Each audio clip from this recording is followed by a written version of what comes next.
एक बार की बात है, गौतम बुद्ध अपने शिष्यों के साथ एक गांव से दूर किसी बड़े नगर की तरफ जा रहे थे। गर्मी का दिन था, रास्ता बहुत ही लंबा था।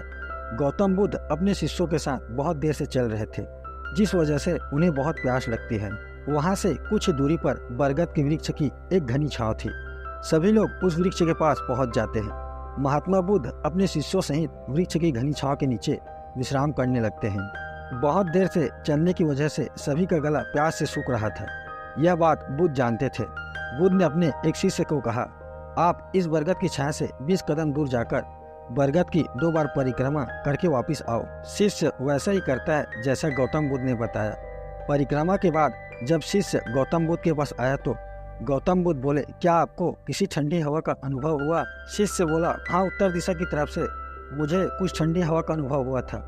शिष्य की यह बात सुन गौतम बुद्ध शिष्य से तुरंत बोले कि उसी दिशा में चले जाओ, कुछ दूरी पर एक तालाब अवश्य मिलेगा, उस तालाब से सबके लिए पानी ले आओ। शिष्य उसी दिशा में जब कुछ दूर जाता है तो वहाँ सच में एक तालाब होता है।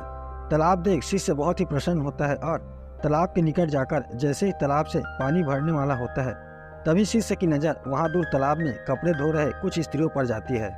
यह देख शिष्य मन में सोचता है कि यह पानी तो गंदा हो गया है, लेकिन जब शिष्य ध्यान से तालाब के पानी को देखता है तो सोचता है अभी भी तालाब का कुछ पानी साफ है। इतने में 2 बैलगाड़ी जोर से तालाब के किनारे से होती हुई निकल जाती है। बैलगाड़ी के पहिए तालाब की मिट्टी के ऊपर इतनी जोर से निकलती है कि तालाब के नीचे बैठी सारी मिट्टी तालाब के ऊपर आ जाती है, जिस वजह से तालाब का बचा हुआ पानी भी गंदा हो जाता है। यह देख शिष्य बिना पानी लिए क्रोध में महात्मा बुद्ध के पास वापिस चला जाता है। शिष्य बड़े ही निराश भाव से महात्मा बुद्ध को सब बात बताता है। शिष्य की बातें सुन सभी शिष्य बोलते हैं कि हमें तुरंत यहाँ से निकलना चाहिए, किसी दूसरी जगह पानी की खोज करनी चाहिए, वरना प्यास के मारे जान निकल जाएगी। इधर महात्मा बुद्ध सभी को शांत होने के लिए कहते हैं और बोलते हैं कि धीरज रखो, कुछ देर यहीं बैठो, उचित समय आने तक संयम बनाए रखो। सभी महात्मा बुद्ध की बात सुनकर शांत हो जाते हैं और वहीं बैठ जाते हैं। कुछ समय बीत जाने के बाद महात्मा बुद्ध फिर से अपने शिष्य को उसी तालाब से पानी लाने के लिए कहते हैं। शिष्य बिना कोई सवाल किए उसी तालाब से पानी लेने के लिए फिर से चला जाता है। तालाब की हालत देख शिष्य को यकीन नहीं होता। तालाब का पानी पूरी तरह से साफ होता है। यह देख शिष्य बहुत ही खुश होता है और पानी भरकर महात्मा बुद्ध के पास जाता है।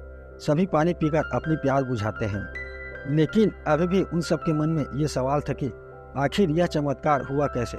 तालाब का सब पानी तो गंदा था। उन्हें लगा कि जरूर ये बुद्ध की शक्ति है। तभी उनमें से एक शिष्य ने यह सवाल महात्मा बुद्ध से पूछ ही लिया कि यह चमत्कार आपने कैसे किया। शिष्य को जवाब देते हुए महात्मा बुद्ध बोले कि यह कोई चमत्कार नहीं, यह आपके सब्र का फल है।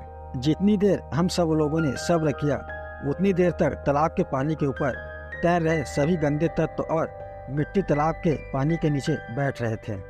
फिर कुछ देर बाद शिष्य जब वहां तालाब के पास पहुंचा, तब तक सब दूषित कण नीचे बैठ चुके थे, जिस वजह से तालाब का पानी पहले की तरह साफ हो चुका था और तालाब साफ दिखाई दे रहा था। यदि उस समय आप लोगों ने सब्र न किया होता, धैर्य न रखा होता, तो आप सब इतनी गर्मी में पानी की खोज में प्यासे रहकर शायद अब तक मृत्यु को प्राप्त हो गए होते।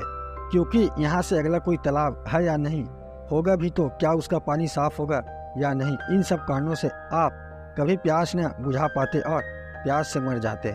अगर वीडियो आपको अच्छी लगी हो तो प्लीज़ चैनल को सब्सक्राइब कर देना और वीडियो को लाइक ज़रूर करना।